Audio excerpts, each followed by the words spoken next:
Principles of Taxation Part 3. I am Rebecca R. McKilling, your discussant for today. So let us begin our discussion about tax law. Tax laws is a body of laws including income, estate, gift, excise, stamp, and other taxes.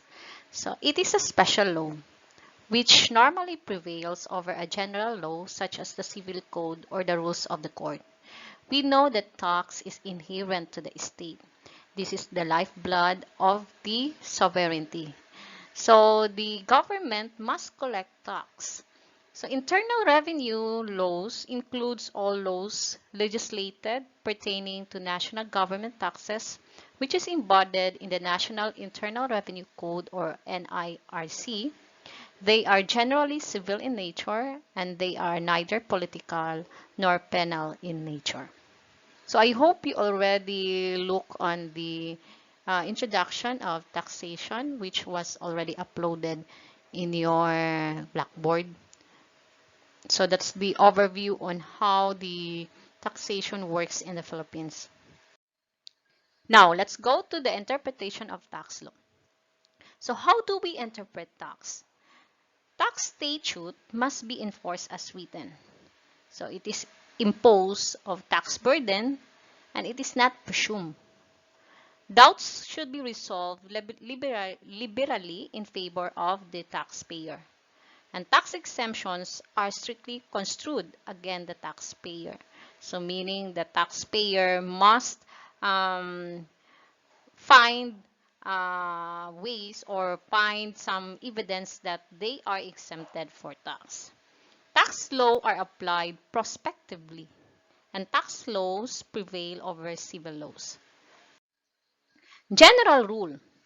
The settled rule is that tax laws must be construed in favor of the taxpayer and strictly against the government, and that a tax cannot be imposed without clear and express words for that purpose. So it is in favor of the taxpayer, but when it comes to the exemption, the taxpayer must prove that he is really exempt from tax. So example, in establishing tax exemptions, it should be borne in mind that taxation is the rule, exemption is the exception. So accordingly, it must be construed in strictissimi juris, against the taxpayer and liberally in favor of the taxing authority. So the one who will claim the exemption must justify, must give evidence, that he or she is exempt by words too plain to be mistaken and too categorical to be misinterpreted. So he must look for evidence. Okay, so what are the sources of tax law? So we have constitution, we have also statutes, we have the executive order, we have the revenue regulation by the Department of Finance, and we have also the BIR revenue memorandum circulars and the Bureau of Customs memorandum orders. So these are the sources of tax law. For the Constitution, it refers to that body of rules and maxims in accordance with which the power of sovereignty are habitually exercised. For statutes, these are laws enacted and established by the civil will of the legislative department of the government. And we have also the executive order, regulation issued by the president or some administrative under his directions for the purpose of interpreting, implementing, or giving administrative effect to a provision of the Constitution or some law or treaty. While for revenue regulation by the Department of Finance, these are the rules or orders having force of law issued by executive authority to ensure uniform application of tax. And then we have also the BIR Revenue Memorandum Circular and the Bureau of Customs. They are administrative rulings or opinions which are less general interpretation of tax laws being issued from time to time by the Commissioner of Internal Revenue and Bureau of Customs. So those are the sources of tax laws. We have also other sources, which is the BIR rulings, the judicial decisions, the local tax ordinances, and the tax treaties and conventions with foreign countries. For the BIR rulings, so it is express official interpretation of the tax laws that are applied to specific transactions. So if you will happen to visit the BIR website, so there are BIR rulings there about the value-added tax, about income tax, about percentage tax, and other taxes. We have also judicial decision. This is the decisions for application made concerning tax issues by the proper court, exercising judicial authority of competent jurisdiction. And for local tax ordinances, this is tax ordinances issued by the province, city, municipality, and barangay or barrios, which are subject to such limitations as provided by the local government code and the real property tax code. So we have the LGU tax, which is the real property, the doc stamp, those are local tax ordinances. We have also the tax treaties and conventions with foreign countries. It refers to the treaties or international agreement with foreign countries regarding tax enforcement and exemptions. Okay, so what are the sources of revenues under Section 21 of the Tax Code? We have income tax, the estate and donors tax or transfer taxes. We have the business tax, which are value-added tax, other percentage taxes, excise tax. We have also documentary stamp tax and such other taxes. So this would be the revenues of the government, which would be put in the general fund.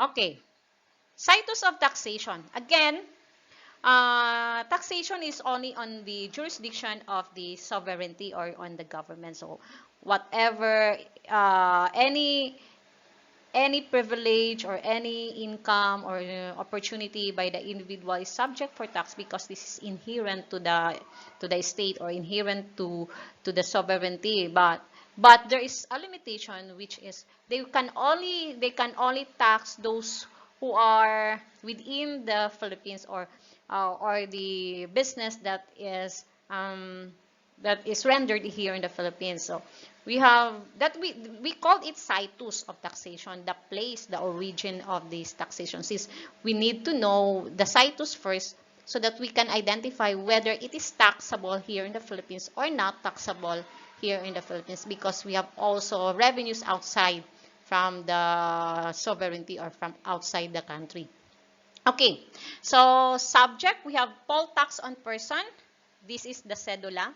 So the Cytos is the residence of the person. So if the person is residing in Davao City, so the cedula or the poll tax will be taxed here in the local government unit or the Davao City unit. And then we have the real property tax. This is also a local tax. The Cytos here is the state where the property is located, whether the owner is resident or not. So for the local tax here, real property tax. So if you have real property, if you have house, if you have land here in Davao City, so you are taxed locally by the local government unit. We have also tax on tangible personal properties. The Cytos here is the state where it is physically located, although the owner resides in other jurisdictions. So if the tangible property is located in the Philippines, so it is taxable in the Philippines. If it is located outside, so the tax would be, it depends upon the, of course, the person, no? There are cases kasi na even if it is outside the Philippines, so let's say for example in the transfer taxes, if it is a resident citizen, so it may be taxable here in the Philippines. But as of the moment, if it is on the intangible personal properties, our Cytos here is the physical location of that property, no? Whether the owner is outside or alien or not a Philippine resident. So we have also tax on intangible personal property. When we say intangible, it refers either money, or patents or trademarks. The cash is part of the intangible personal property, and the Cytos here is the domicile of the owner. Only in the taxation, the cash is part of intangible personal property. We have also the income tax. The Cytos here is the state where the taxpayer is a citizen or resident or place where the income is derived. So So if the taxpayer is a Filipino citizen, so the tax there is, of course, here in the Philippines. He or she is taxable in the Philippines. We have also business occupation and transaction tax. The Cytos here is a place where the business is done or the occupation is engaged in or the transaction took place.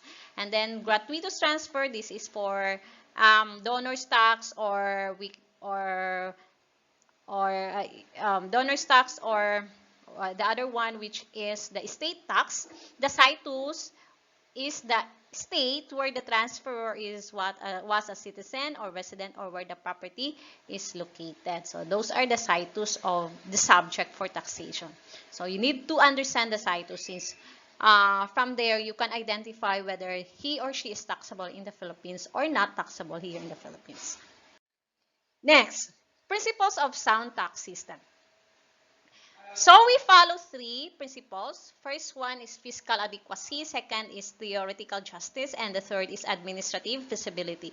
Fiscal adequacy is the source of revenue should be sufficient to meet the demands of public expenditures. This is the reason why we have budget appropriation, why the Senate will conduct some hearings about their budget. They will appropriate it to different agency. And we want to make sure that the revenue should be sufficient, so there must not be deficit on the budget. Since if there are deficits, so that's the time the government will make some debts or acquire some obligation, no, just to get the demands or just to meet the demands of our expenditure. So fiscal adequacy, it must be sufficient, it must not be deficit, no. And then we have also theoretical justice. The principle here is the burden should be in proportion of the taxpayer's ability to pay. A reason why we have the progressive tax system, so the rich will pay higher taxes and the poor will pay less taxes. So that is theoretical justice.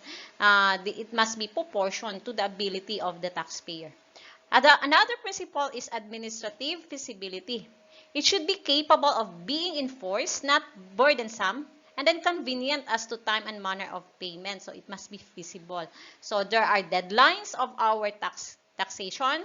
So in every month, we have some deadlines. We have also quarterly. We have also yearly deadlines for our taxation system. So it must be feasible and really enforced, not burdensome on the part of the taxpayers.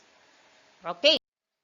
Now, let's go to the stages or aspects or process of taxation. So we have three stages. So we have levy, assessment, and then the third one is collection. When we say levy, it is the legislative act that determines that a tax of a certain amount or a certain percentage shall be imposed in the persons, properties, or acts subject thereto. So, levy mo na, no?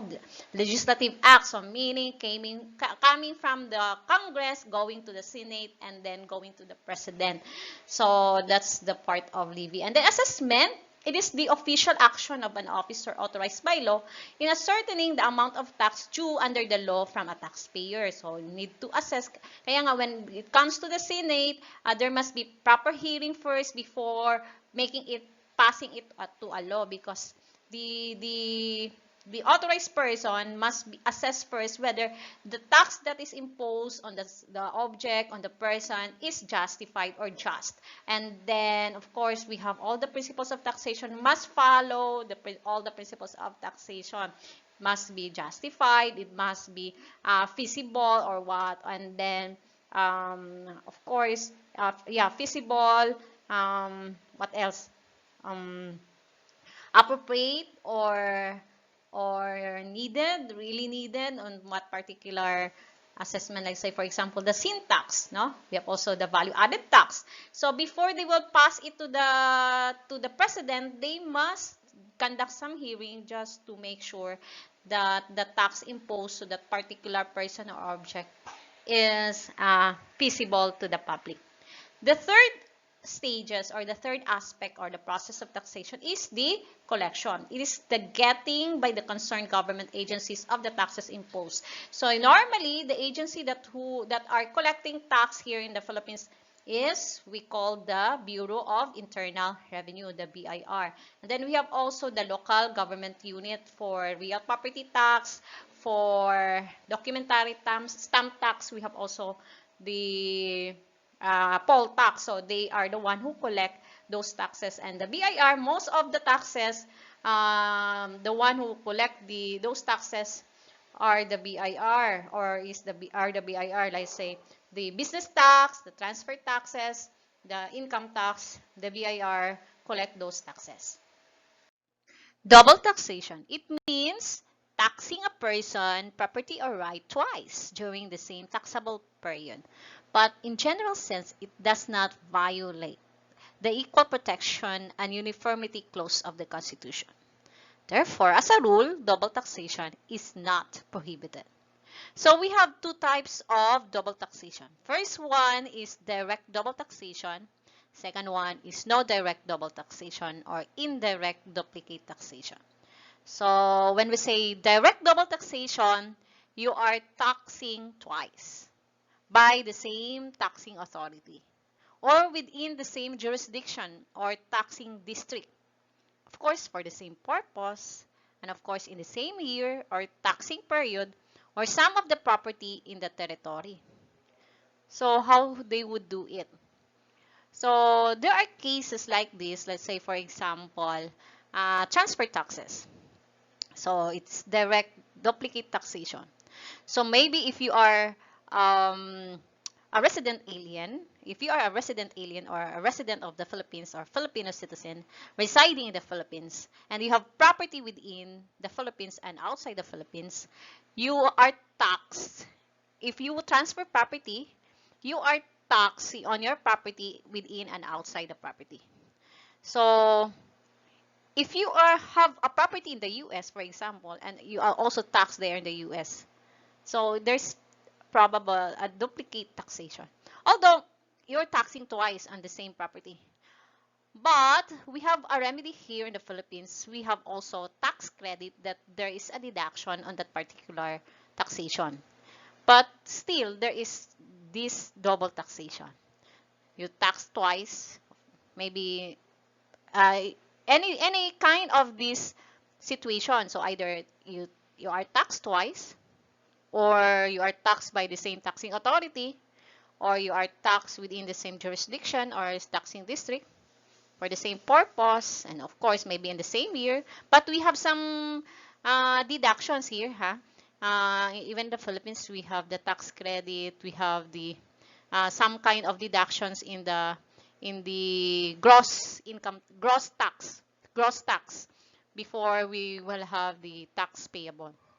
So again, it is not prohibited because the taxation is very broad. It is inherent to the state, although there are some limitations, although there are situations that the double taxation cannot be avoided. However, there are some remedies. We have some tax credit like that just to lessen the burden of the burden towards the taxpayers. Other double taxation is the indirect duplicate taxation. So here, example here, real estate tax and income tax, which is collected on the same real estate property leased for earning purposes. So we have the real estate tax, which is the real property tax every year. You pay it on the local government unit. And aside from that, you will also pay the national income tax. You will pay it in the BIR. The same with the earning of that real estate. Again, this is not prohibited because the taxation is very broad. You can be taxed on the privilege. Of course, you can be taxed on the property. You can also be taxed because you have the privilege to earn, let's say the income tax. Second is a tax upon the same property imposed by two different states. So my illustration a while ago, especially on the transfer taxes and even in the donor's tax if you have properties within and without in the Philippines. Third is by taxing corporate income and stockholders' dividend from the same corporation. Oh, okay, but still the the government have some remedy on it because we have also the MCIT in the corporate income tax side, no? So we have some rules on it, how to deduct, no? Especially on the this kind of the dividends, which is part of the um, final tax, and we have also the corporate income tax, no? Which is given to the corporation itself. So that's double taxation. We have here tax avoidance and tax evasion. Tax evasion is really prohibited. Okay? So it is illegal and fraudulent, of course. But tax avoidance, okay, pwede, no? But yung iba, they abuse this kind of escaping from taxation. So we have different forms of escape from taxation. We can do the tax avoidance, but not the tax evasion.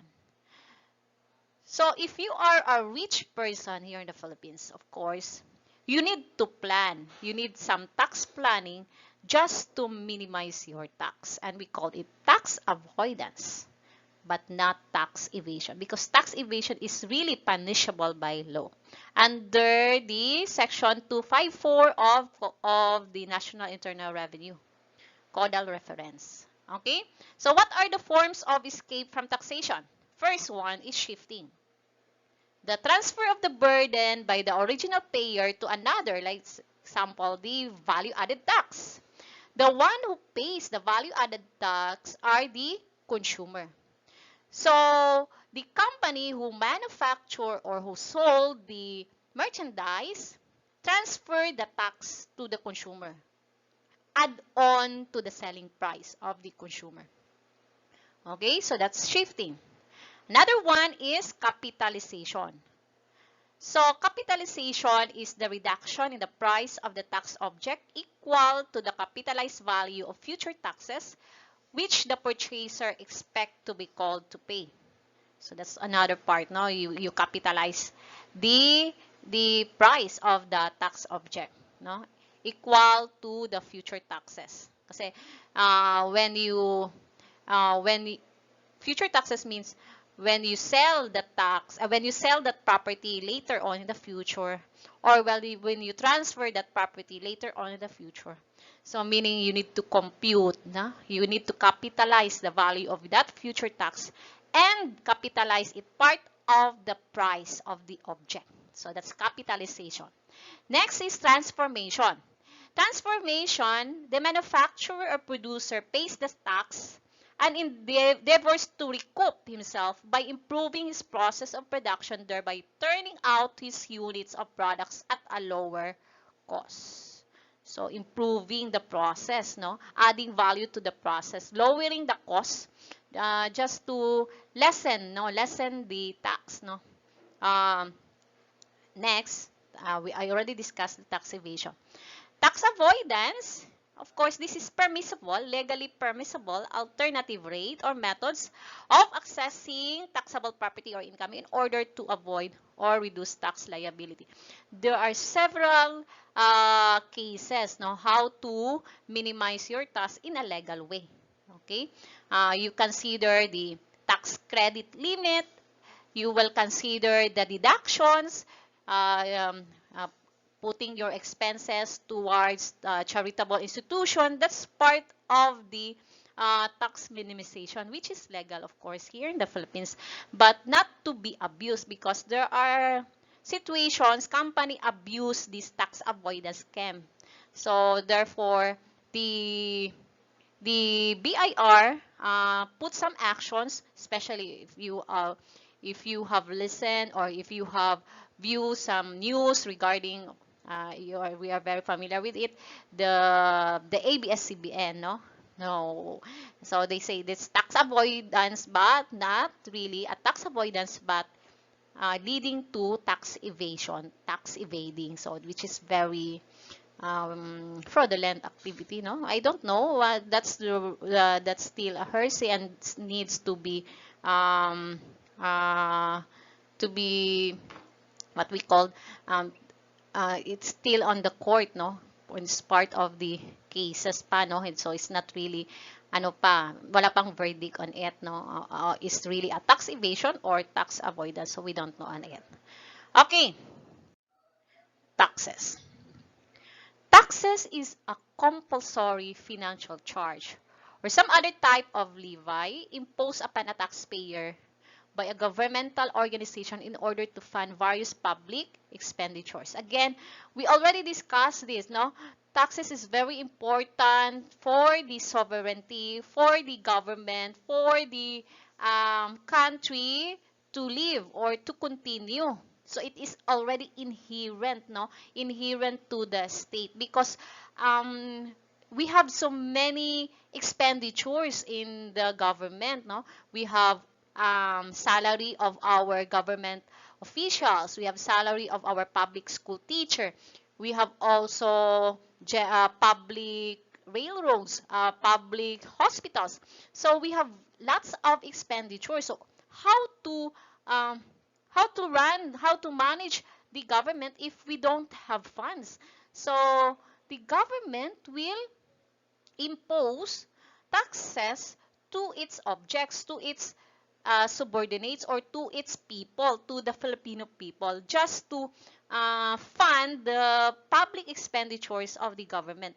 And taxes is proportionally enforced contributions on person, properties, rights, and transactions levied by the legislative body for the support of the government. So we need this really enforced contribution. So if you have property, so the government will impose real property tax on your property. If you have income, the government will put income tax on your income. If you have what else? If you have business, they will also impose business tax like percentage tax, the value added tax, and the excise tax to your business. So it's already inherent to the state. Although there are limitations, no? We already discussed some limitations. We have the constitutional and the inherent limitations on the taxes. So still following the limitations of taxes because if it's abuse, ay nako, kawawa naman din ang ating mga taxpayers. Okay. So what are the classification of taxes? So we have different classification of taxes. So as to scope, we have the national tax and the local or the municipal tax. So we have the national tax. This is imposed by the national government. So we have income tax, estate tax, donors tax, value added tax, other percentage taxes, and the documentary stamp tax. Although some documentary stamp tax are part of the local municipal, but majority is on the national. So when we say national, you will pay it to the Bureau of Internal Revenue. So that's national tax. And then we have also the local or the municipal tax, which is imposed by the municipal corporation. So example here are the real estate tax and the community tax or the poll tax or the cedula. So you will pay it on sa munisipyo, no, sa ating city hall. So you need to pay that. That's local or municipal tax. And then, as to where the burden, we have also direct and indirect tax. So when they say direct, this is a tax demanded from a person who also shoulder the burden of tax. So it cannot be shifted to another. So example, income, estate tax, donor's tax. So direct, it directs to the person, direct to the property. So direct tax. And on the other hand, if it's indirect, this is demanded from one person in the expectation and intention that he shall indemnify himself at the expense of another, or tax which the taxpayer can shift to another. The accurate example here is the value added tax, which is passed on to the consumer. The consumer will pay the tax as part of the selling price. Next, as to determination of amount, we have specific and ad valorem. So when we say specific, this is a tax of fixed amount imposed by the head or number or by some standard of weight or measurement. It requires no assessment other than a listing or classification of subjects to be taxed. For example, excise tax on cigarettes, liquors. We have also the final tax, so it's specific. When about ad valorem, ad valorem is a tax of fixed proportion of the value of the property with respect to which the tax is assessed. It requires the intervention of assessors or appraisers to estimate the value of such property before the amount due from each taxpayer can be determined. So, value-added tax, income tax, donor's tax, estate tax, they are ad valorem tax. So, it could be changed, no? For example, the value-added tax before, that's 10%, and then adding additional 2%, so equivalent already to 12%. So that's ad valorem tax. And then as to purpose, we have the general or fiscal revenue and special regulatory.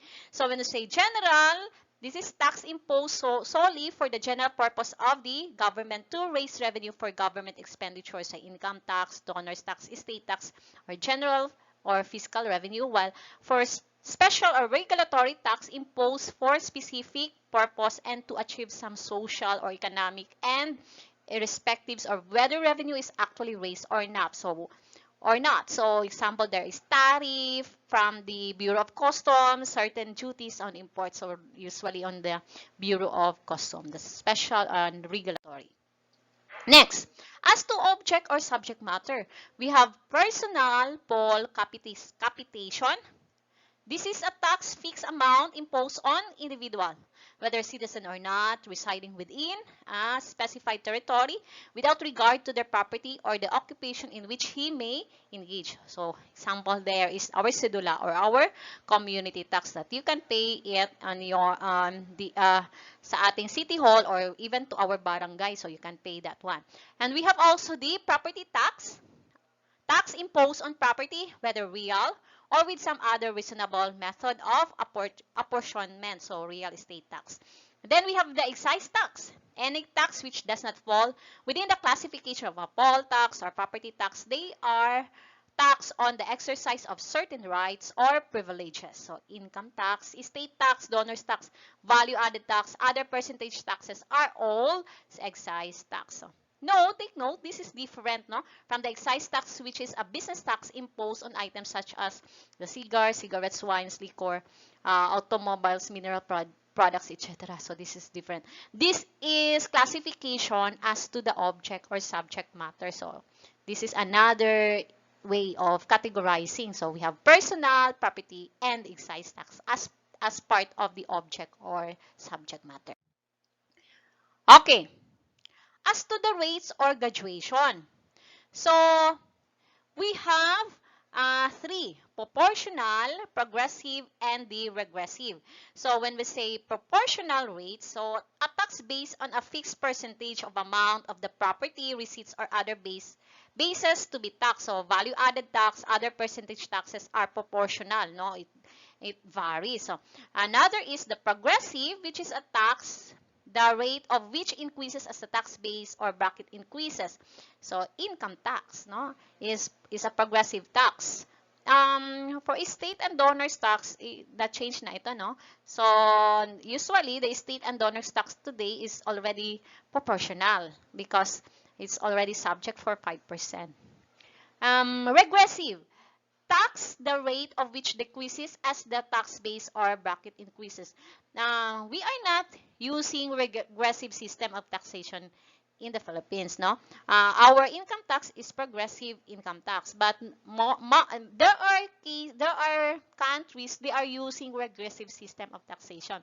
So what is this regressive tax system? So a regressive tax must not be confused with regressive system of taxation. So in society where the majority of the people have low income, it exists there when there are more indirect taxes imposed than direct taxes. So that's part of the economics now of the taxation. So if the society majority have low income, so more taxes there is on the indirect tax rather than on the direct taxes. So regressive tax na po siya, no? And then The low-income sector of the population as a whole buys more consumption goods on which indirect taxes are collected. So the burden of indirect taxes rests more on them than on the more affluent groups. So studies reveal that the progressive elements of the income and other direct taxes have not sufficiently offset now the regressive effects of the indirect taxes as a whole. So that's part of the study nila, no? Kasi kung marami kasi yung mga low income, so paano magkakolekta si government? Kung mag-progressive tayo, konti lang pa rin ang makolekta ng government kasi kung progressive kasi, low income means low taxes. Yan, no? More income means more taxes. It increases, now the base increases as your income, your value, the value of your property increases. That's progressive. While regressive, the other way around, no? It decreases. So, meaning, kung malaki yung income mo, decrease ang tax. That's regressive. We are not following that here in the Philippines. So, kini siya, kining ginaingon diri. So, this is not, you will not confuse it on the regressive system of taxation. It's on the overall view of the taxation. So, magiging regressive yung tax kasi more indirect tax kasi maraming mga tao, no?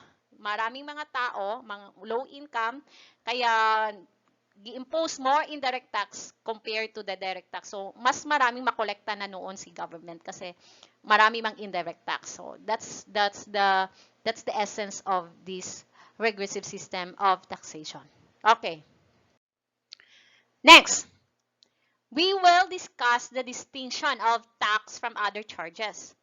So, penalty versus tax.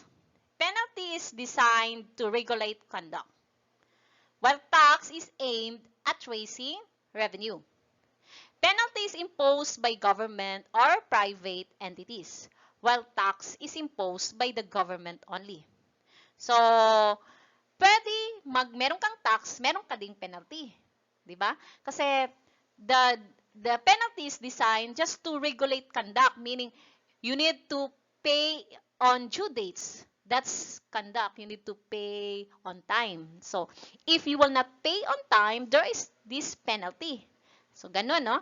And penalty can be imposed, of course, with the government, and it can be imposed also on the private entities. Say, water district, double light, they put some penalty, or the credit cards, no, they put some penalty if you are not paying on time, no? While tax is solely imposed by the government. Next, debt versus tax. Debt, which is utang, is based on contract, while tax is based on law. Debt is assignable. Tax is not assignable. Debt may be paid in kind, while tax is payable in money. Ang utang may subject to offset or set off or compensation, while tax is not subject to set off or compensation. For debt, there's no imprisonment for non-payment. But for tax, imprisonment for non-payment, especially tax evasion, except for poll tax sa sidula.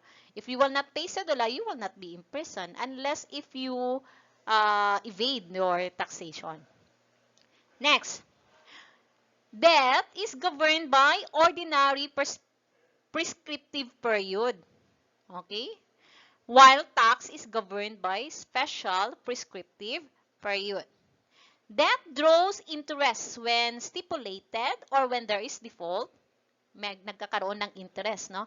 While tax does not draw interest except when delinquent. So that's the difference of debt versus tax. How about special assessment versus tax? Tax. Special assessment is levied on land only, while tax can be levied on person, property, exercise of privilege. Special assessment is not a personal liability of the person assessed. Say you can put the liability on the estate, while tax is a personal liability of the person taxed. Special assessment is based wholly on the special benefits to the property assessed, while tax is based on the necessities of the government without any special benefit directly accruing to the taxpayer. And the last, special assessment exception both as to time and place, while tax has general application. So it applied to all. It can be applied to the province. It can be applied to the cities. While special assessment, merong mga exceptions. No? Iba yung assessment dito if it is a city, if it is a province, iba naman yung assessment. Next, license fee versus tax. License fee is imposed for regulation while tax is imposed for revenue. License fee involves an exercise of police power while tax is taxing power. Diba? Kasi yung police power natin for the general protection of the public, no? While tax is, of course, inherent na maka-exercise kaagad ng taxing power for the general public din, of course, no? Next, license fee is the amount is limited to the necessary expenses of regulation while tax is not limited. License fee is imposed on the right to exercise a privilege. Tax is imposed not only on the privilege but also on person, property, and the right to exercise a privilege. License fee is legal compensation or reward of an officer for specific services, while tax is enforced contribution, no, assessed by sovereign authority to defray public expenses. License fee, failure to pay make the act or business illegal, while tax, failure to pay does not necessarily make the business illegal. Diba, meron tayong mga mayor's permit as part of license fee. We have, what else? Aside, we have the professional fee. That's part of the license fee. So, although, hindi naman din makaano man din kung meron wala tayong PRC, no, mga professional fee, professional permit, no. Ano na lang, yung mayor's permit, no? If you will not acquire mayor's permit, mga business permit, so it will make your business illegal, no? Failure to pay on it. But tax, failure to pay does not necessarily make your business illegal. Next, toll fee versus the tax. Toll is demand for proprietorship, no? Concrete example here is yung toll fee sa mga daan, no? You pay toll, no? Sa EDSA ba yun doon sa Manila, no? We have also, tax is demand of sovereignty. Toll is paid for use of another person's property because this is personal property, no, yung toll, no? Tax is paid for the support of the government. Toll is the amount is based on the cost of construction or the maintenance of the public improvement use, while tax, the amount is based on the necessities of the state. Okay, now, let's go to other charges and fees. So we have penalty. Penalty is any sanction imposed as a punishment for violation of law or acts deemed injurious. We have also the revenue, refers to all the funds or income derived from the government, whether from tax or any other resources. We have the debt. This is an obligation to pay or render services from a definite future period based on contract. We have the toll. It's a compensation for the use of somebody else's property determined by the cost of the improvement. License fee. This is more on definition, no? It's a contribution enforced by the government primarily to restrain and regulate business occupation. We have also the custom duties. These are imposition or imported goods brought into the country to protect local industry. We have the tariff. This is a schedule or list of rates, duties of taxes imposed on imported goods. We have margin fee. It's a tax on foreign exchange designed to curb excessive demands upon our international reserves. We have the special assessment. It's an amount collected by the government for the purpose of reimbursing itself for certain extended benefits regarding construction of public works. Ito yung mga building permit, no, mga special assessment. Okay. Okay, thank you for listening. So this ends our principles of taxation. So next video would be introduction to the income taxes.